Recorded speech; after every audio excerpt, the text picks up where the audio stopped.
may come as a surprise to you, but we can generalize this and say that this is f of x minus 3, which means we have a transformation or a shift of 3 units to the right.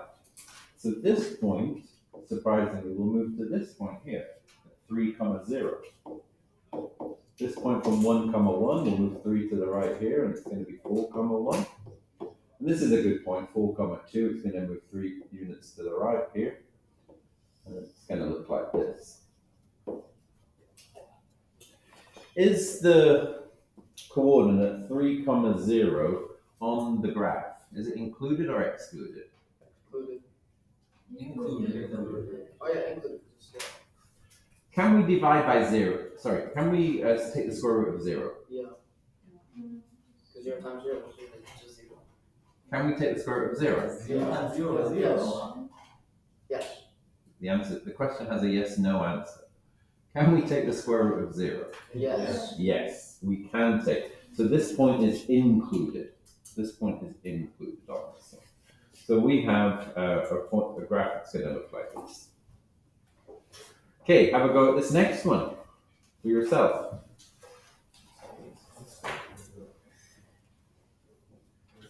All right, so let's have a look. What if we generalize this? This is f of x. F of x plus 1 minus 3. So we have two transformations. We have a translation left by 1 unit and translation down by 3 units. So always start with this point here. This point here is going to get translated across and down. So we've got x minus 3. Here. This is going to be minus 1, 3. So in general form, what we've got here is x minus h plus k. So this point here is always h, k. And you can plot this first, always. Very easy point to plot for this graph. Next, we have to shift this point across. So this one's going to go 1 back and 3 down. So it's going to go here as well. This point here is going to go 1 back and 1, 2, 3 down. It's going to be there.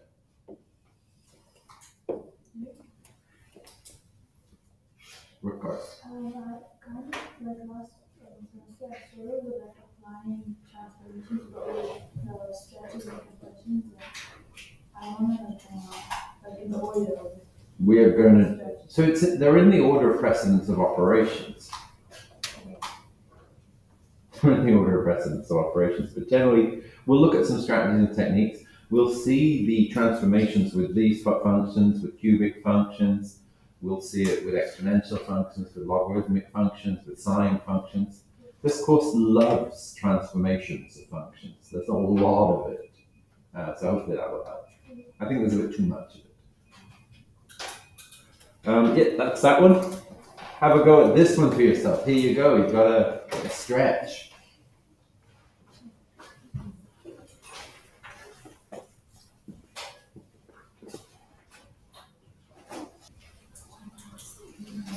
Okay, so what's the coordinates of the vertex? The vertex is going to be at minus 3, 0. Minus 3, 0. Here's the vertex.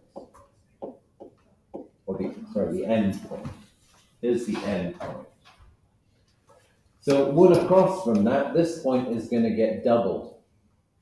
So this point is going to get doubled. So instead of being here, the y value gets multiplied by 2. So it becomes here. This point here, 2, 4, gets moved 1, 2, 3 places to here, and the y value gets doubled, so it's going to be that.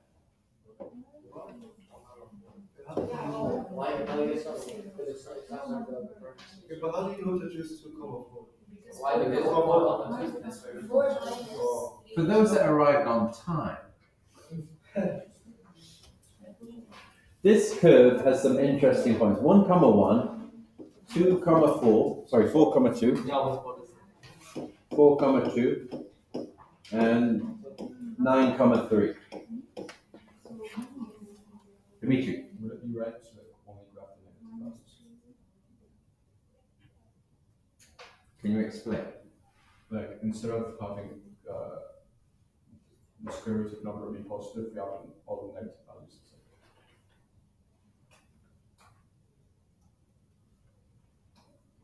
Yeah, because The function, it depends how the function is defined. So if the function is defined where there's a horizontal reflection included in it, then it would be negative values. But this function, you're not taking the square, you're not starting with a function and then square rooting it. You're starting with a square root function. I think what you're sort of asking about, with a little bit of confusion, is what is the square root of 16? What is the answer to this question? Is there any other answers? -4. Is the square root of 16 4? Or is the square root of 16 plus minus 4? 4. It's a function you can have two answers. This isn't function. This is just asking for the square root of 16. So it has to be plus minus 4. No, it's The function is the square root is a function in of itself. Plus is a function. He's correct. Jonathan is correct. So the square root is a function. So we're applying the square root to the number 16 and evaluating it. This isn't a graph, it's just one sort of value. But we are using a function to change 16 into 4. The square root of 16 is 4 and it's 4 alone, because he also pointed out that it's a function, which means it can only have one output. So the square root of 16 is always 4. So if x equals the square root of 16, get an equation like that, this implies that x equals 4. So this question here has the answer x equals to 4.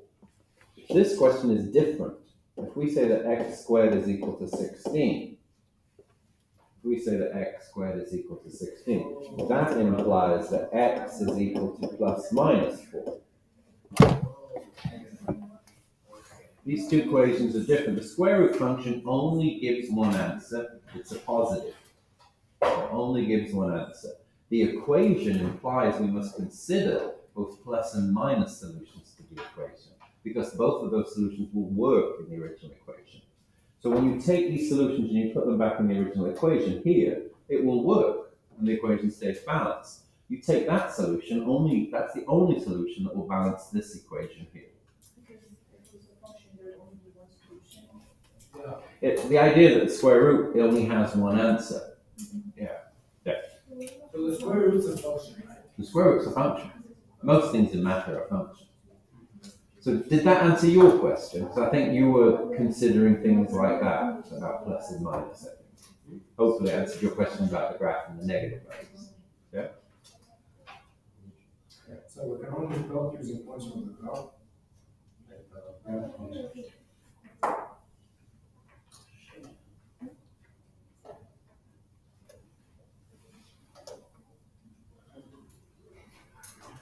I don't get the question.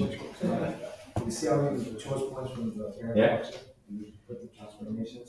After just choose the any point. Yeah. But it'll be harder to plot.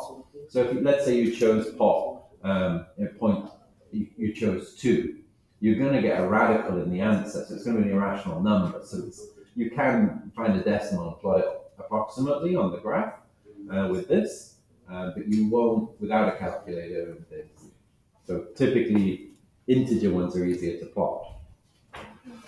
All right, rewrite the function given here in the form of a root x minus h plus k, and then sketch the graph.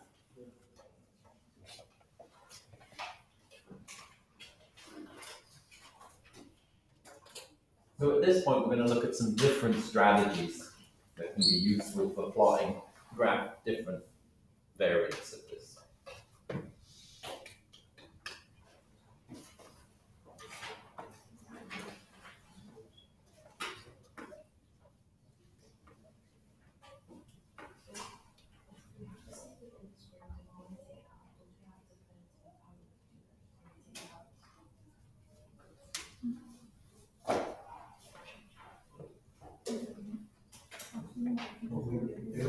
Take out the 4, outside.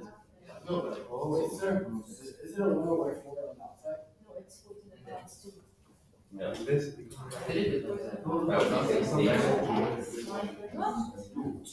If it's a horizontal stretch of 4,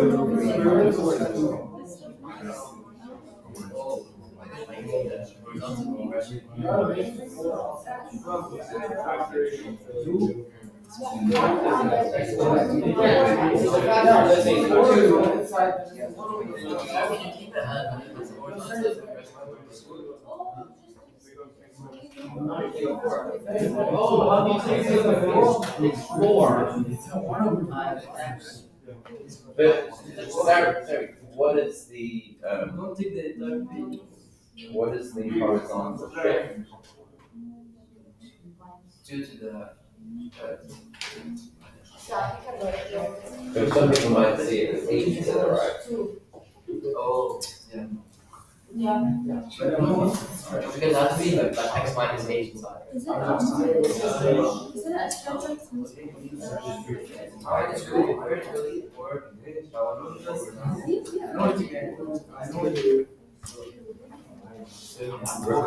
He would say it could also be a horizontal compression of 4. Yeah, I want like. Or a vertical stretch of 2.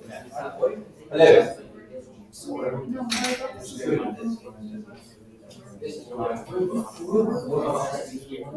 Because I don't know, this has to be right.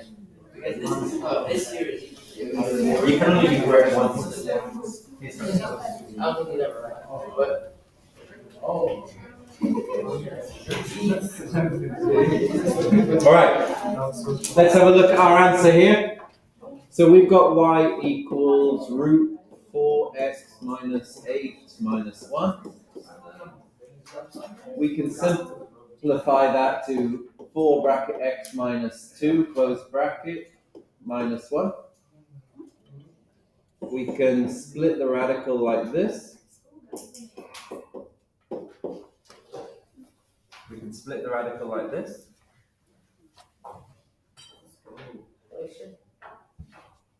And then we can simplify here at the front.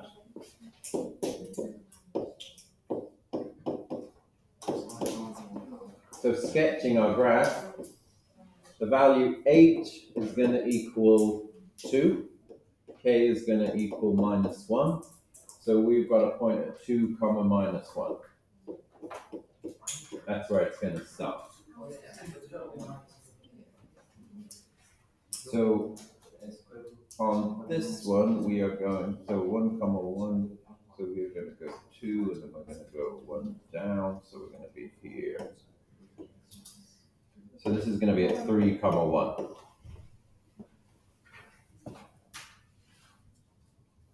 So is there like an algebraic way you can apply the transform? Yes, I'm going to get to that one.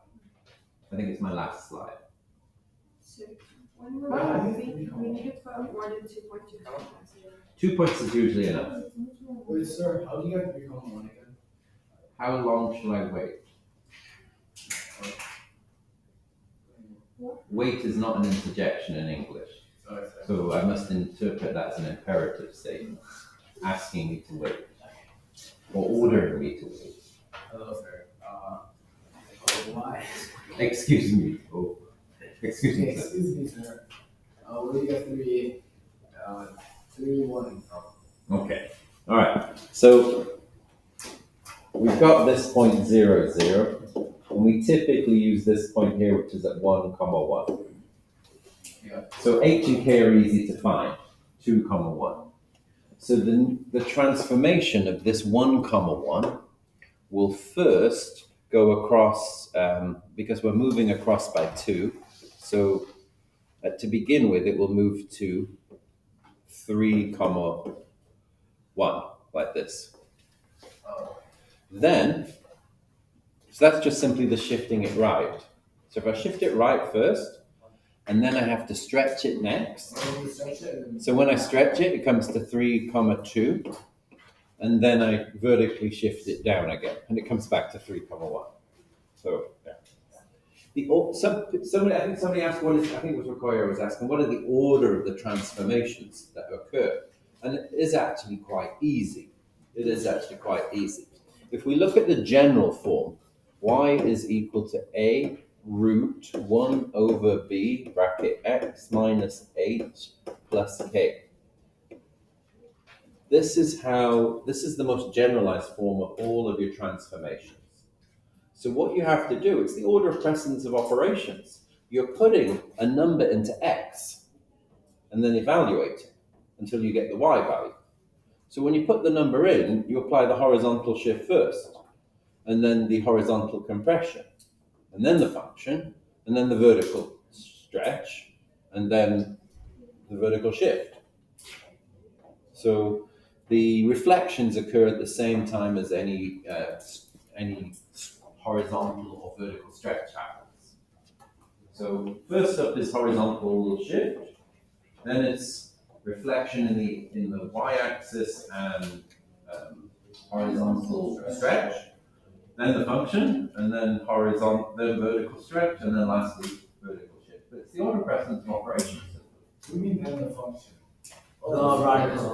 Yeah, because there's always an f of x. So this isn't fully generalized. The full generalization would be a times f of 1 over b bracket x minus a close bracket plus k. That's all transformations come down to that. We did an exercise before Christmas where you just look at it in this form, and it's like, all right, let's go to stretch, and it's got a horizontal stretch. I was reading one math thing recently saying that there are no compressions. You either get a vertical stretch factor 2 or a vertical stretch factor 1/2, as opposed to a compression factor 2. Yeah, whatever. Okay, find the domain of a function. I'm going to do this one for you and show you some algebraic techniques. So we need to find the domain and range. I'll give you a minute just to think the problem through a little bit, and then I'll show you the easy way of doing this. Have a minute to think about the complexity. How would you do it so you can problem solve in your head? How would you have done it?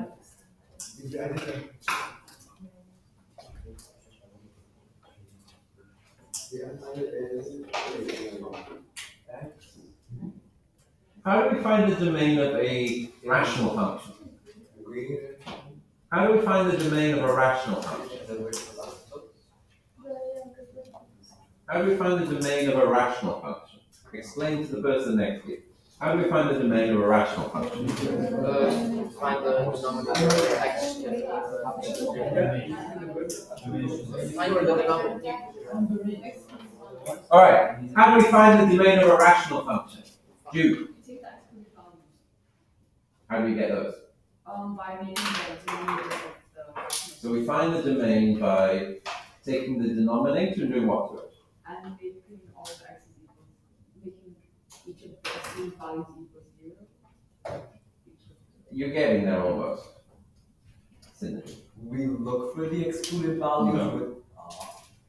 It's simple. You take the denominator and you set it equal to 0.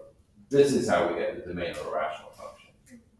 Why do we set the denominator equal to 0? Because you can't divide by 0. And you can see that. And you can see x. Because you can't divide by 0. What can you not do with a radical? You can't divide. What can you not do with a radical? You can't take a square root of a negative on the. Can't take the square root of a negative. So, to find the domain, we set the inside and say what values this has to be greater or equal to 0. So, you can't put a non-negative, you can't put a negative number into the square root. So we set this greater or equal to 0. And then solve. Times both sides by -1/2. Why has the inequality symbol changed direction? Let's not shout out. Why has the inequality symbol changed direction? Who is that? Because we multiplied by? We When you divide or multiply the symmetry. By a negative. Yeah. So we are multiplying here by a negative. We're probably timesing both sides by -2. And this makes it disappear. When you multiply or divide by a negative, you change the direction of the inequality. And then we add 2 to both sides. There's the domain. Easy. 2 is equal to. Oh, still 0. Then it in my compliance checker today. It's my math correct. Always correct. Range. Right. What comes out of a radical? What comes out of a radical? It's like, What type of numbers? there's like, in this case, it's the horizontal axis. Yeah, horizontal axis. A positive number. Almost. A positive. No, We could have a decimal. A real number, right? Oh. A number greater than or equal to 0. So when you said, so yeah, he almost got it right when he said a positive number. What comes out of a radical? Out of a radical is a non-negative number. The term non-negative, it's a great term. So I want to have this. This inequality describes non-negative numbers. So sometimes the opposite of positive, what is the opposite of positive? Negative. No. non-positive. It's 0. Non-positive. Isn't 0 positive though? No. 0 has no This sign. includes 0, because 0 is neither positive nor negative. What is the contrapositive? So we often talk about this in logic. It's called the contrapositive. So what is the opposite of it? So what's the opposite of negative number? Non-negative. Non-negative. What does that mean? So, Anything that's not negative 0 is there. So it's non-negative is positive and 0. And non-positive is negative 0. Yeah. why does it matter? Because it's Because it's 0. math. 0 is a And positive even the or most negative. smallest detail matters. You've got to be exactly right. It's just time for zero. Yeah. That's it? So 0. out of the radical comes a non-negative number, which means that this expression is going to be positive, or it's going to be non-negative. You get confused too. This expression will be not negative. Yeah. I'm not using the function yet, I'm using this expression. Because This expression will be bigger than 0 or equal to 0. Now, if I add 1 to both sides now,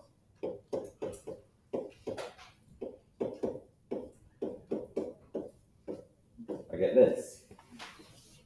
And now I can replace the left-hand side with the term g of x. So g of x is greater or equal to 1. What is this? The range. So finding the domain and range, all circles around, you can't put in a negative number into the radical, so the radicand can never be negative, and you're not going to get a negative number coming out of it. So the radicand can never be negative, it has to be non-negative. The radical will produce a non-negative number. Like in this situation, f of x is just the function of the series, right?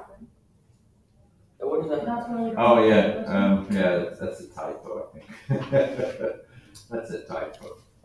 Find the domain and range g of x. I wrote a g of x and an f of x in the set. Sorry, this should be a g of x. All right. So, what is the value of h? Okay. So this is going to start here at 2, 1. Wait, what? It in the fourth quadrant. It's going to start here at the real location of 2, 1.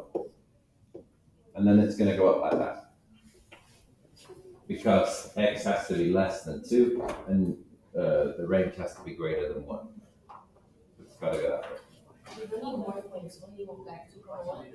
Or do you want more points? I would, depending on how you're sketching it. So, sketch, this would be enough. When would you need to add the supports on the line? Sorry? When would you need to add support? If you're plotting it a little bit more, like if you're plotting it in IXL, as you will be doing in about 10 minutes, you need 2 points. Okay. Have a go at this question. So I think it's not about the range. Like why is it greater than or equal to 1? Why does that answer? The radical is going to produce a non-negative number. So now whatever's in the radical, you need the radical symbol. That is going to be greater than or equal to 0. Then rearrange your inequality so the left-hand side matches the function.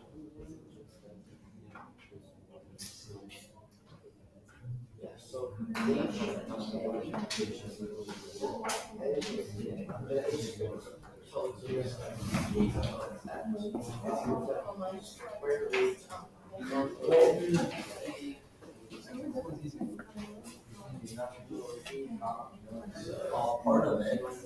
X minus 1. So what did it go to the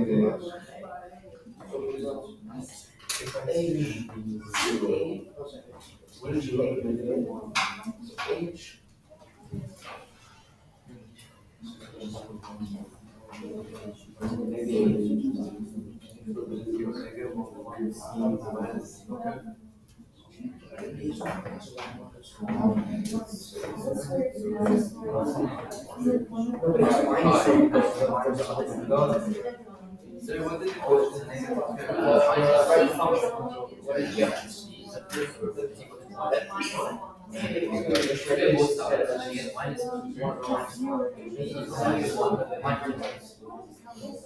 We don't need to write a minus one.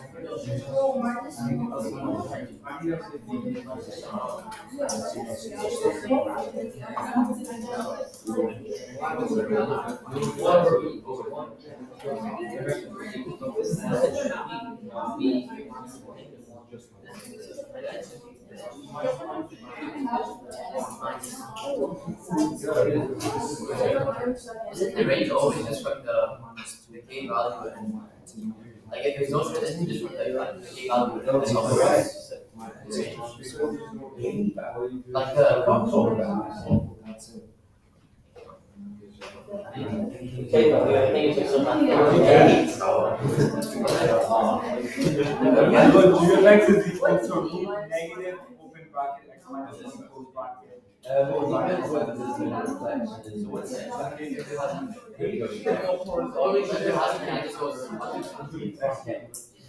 it basically goes up from I just got negative. I got negative 1. H is 1 and K But if you're not that good at spelling, what's the value of B and A? No, it's then obvious, that's right.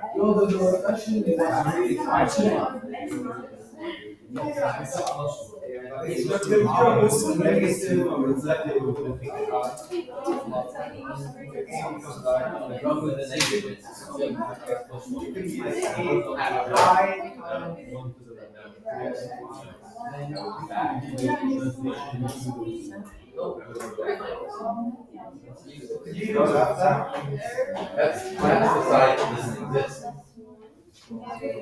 Yes, then you have vertical reflection. Yeah, but then it becomes a horizontal track. Wait. What is this where it is on? Alright, maybe one. Yeah, So that's I. so the I root Is there any more solutions?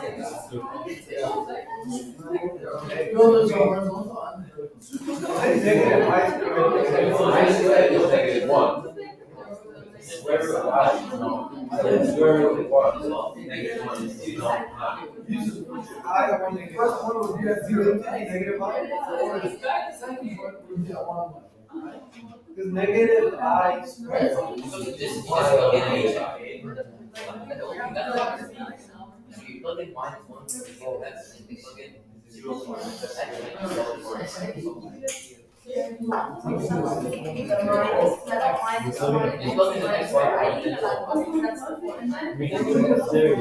Alright, let's do this. Let's do this one. Okay, so we have to write the function in this form, and the easiest thing we can do is we can start with h and k. This coordinate here is h comma k. This coordinate here is 1 comma minus 2. So we can pop those in. So we know that g of x is equal to the square root of 1 over b bracket x minus 1 close bracket plus negative 2 minus 2.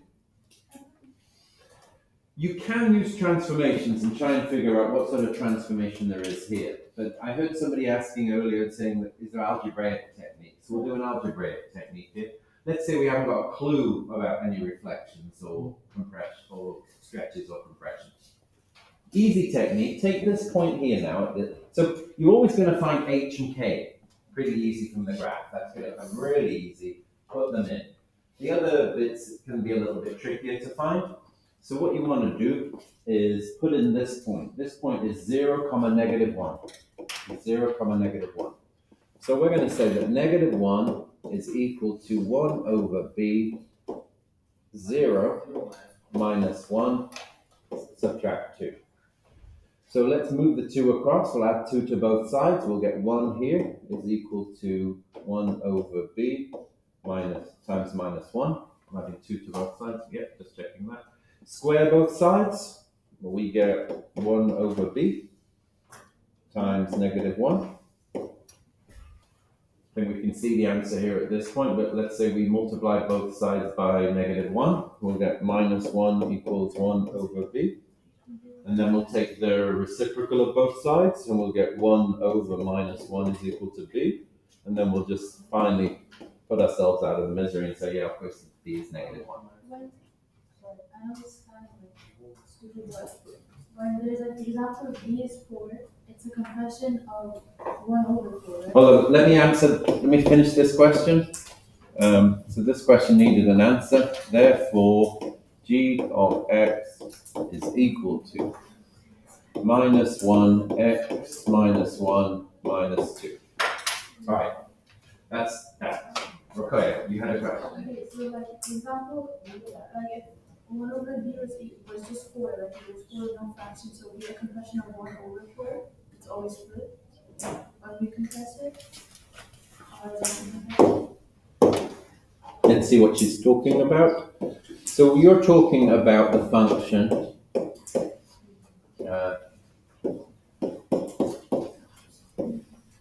this function. Does it has a horizontal stretch of what? 1/4. 1/4. Because in order. Horizontal stretch factor 1 over 4 or horizontal compression factor 4.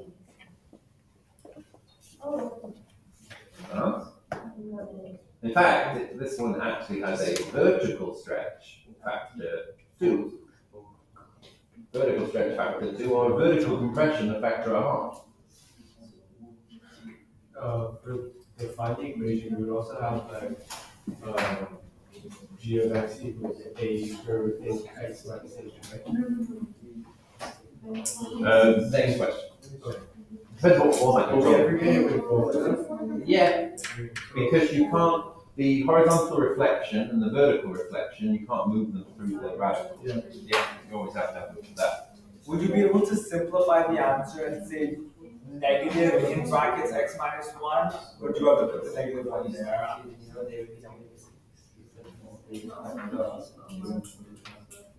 Because you wrote negative 1 in brackets x minus 1, but could you also just write negative in brackets x minus 1? Yeah, you could, yes. Yeah. No, but it's in 1 over b form, so that might change it. No, it's the same thing. It just looks different. Minus 1 and minus Not quite getting your question. He said erase the 1, and it's the same thing. Ah, yeah, that's the same thing. All right, I'm with you now.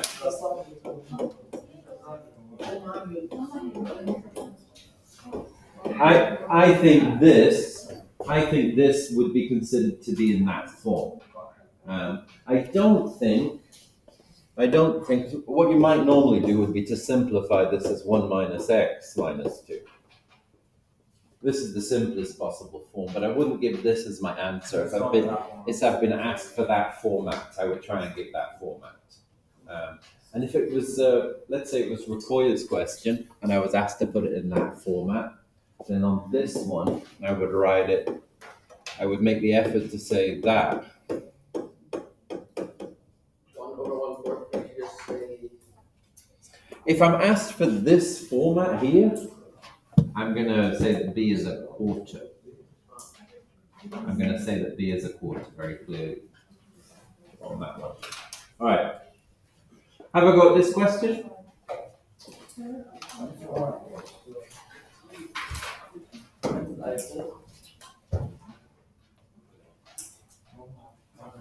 So what's our extension? I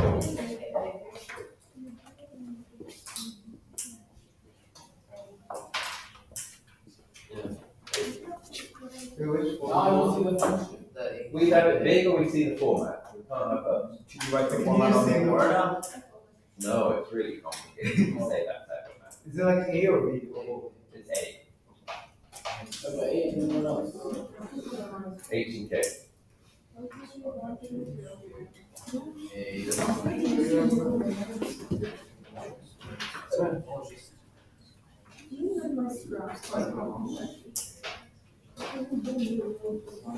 So when are the ourselves?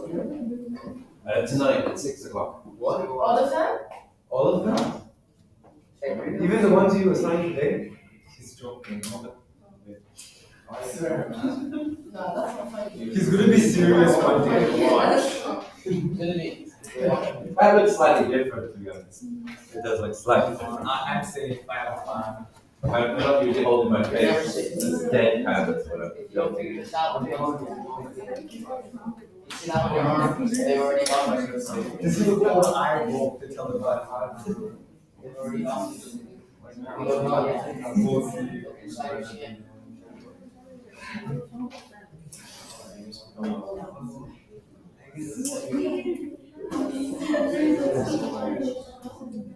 Minus 1. Every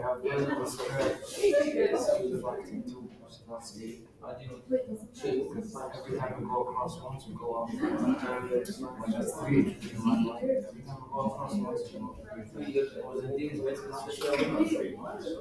And things will be over x minus 1x.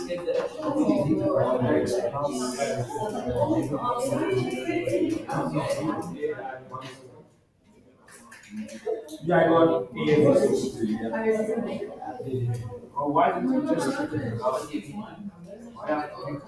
Oh wait, we also can. Because it's going right one and up. But that only applies to the first term because now this is quadratic, or like exponential.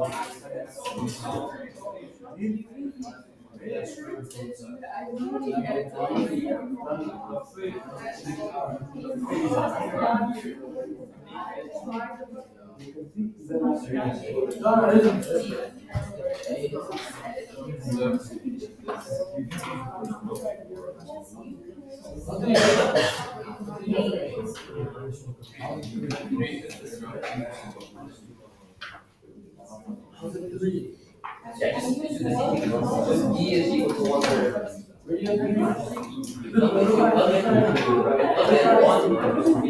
Look at minus 1.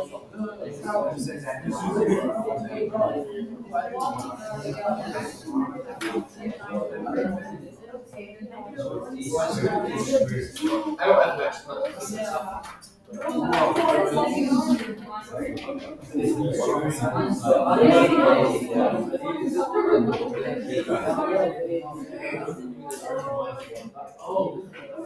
Okay, let's have a look at the answer. Let me see if I'm still recording. Still recording, yes. Yes. All right.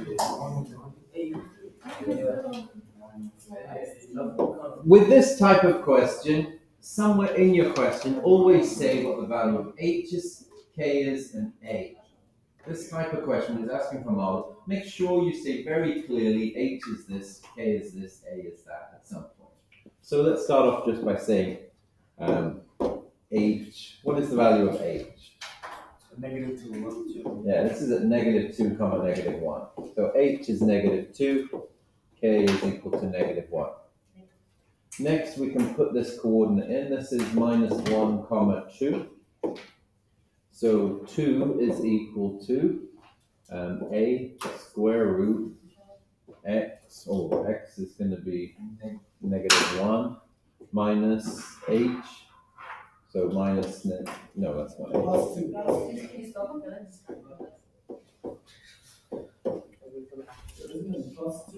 It is. -2 is +2.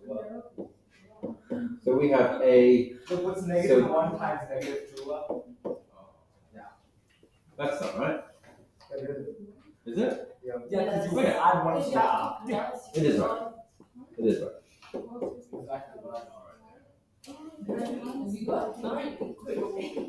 Oh, sir, why do you have everything with A?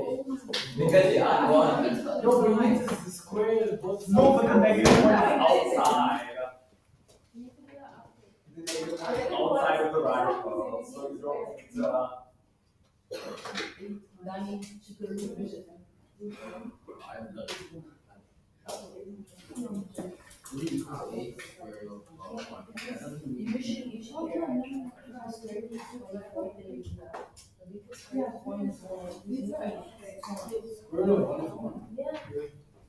Because 1 times what is? And then square root 1 is 1, so 8 equals 1.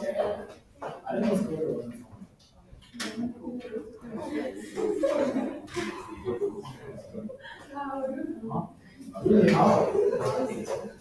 What times what? I should have a little button here that I can press.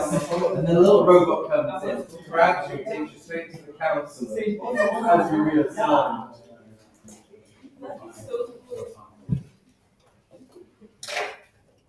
Okay. Ooh!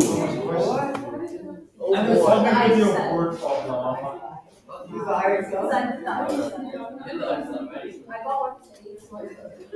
Alright, let me show you this one. Let me show you this one. It's -x plus 1. Let me show you this. Yeah, can we try that? Alright. Try this. Yes. Try this out.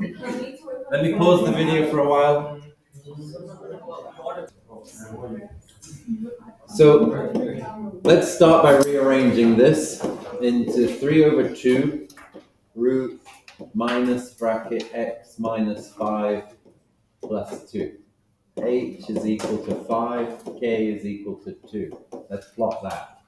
5, comma 2. We're going to start there. Obviously, we've got a reflection in the y-axis, so we're going backwards on this one. We need to find another point. So to find another point, we could try and find, if we look at this bit here,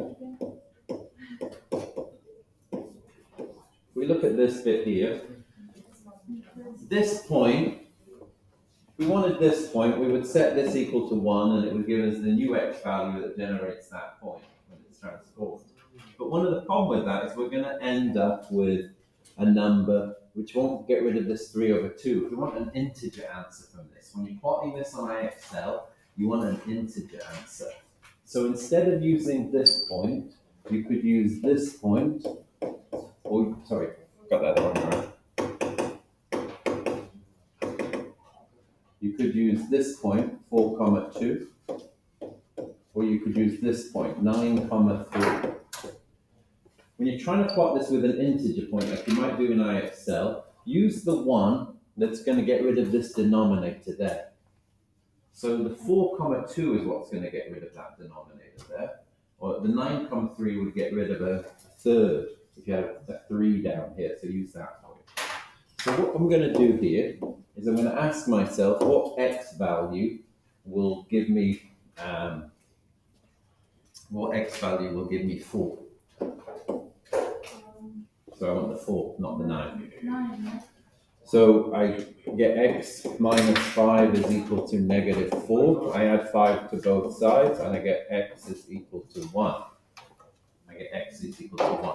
Then I need the y value. So if I take g of 1, I get 3 over 2, bracket 5 minus 1, square rooted, sorry, plus 2.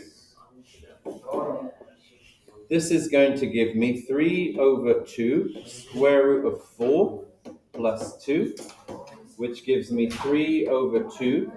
Sorry, can we times 2 plus 2? So this is going to go through 1, comma 5. So if I plot the point 1, comma 5, I can sketch the function. Okay, that's it for today. Have a go at the. Have a go at the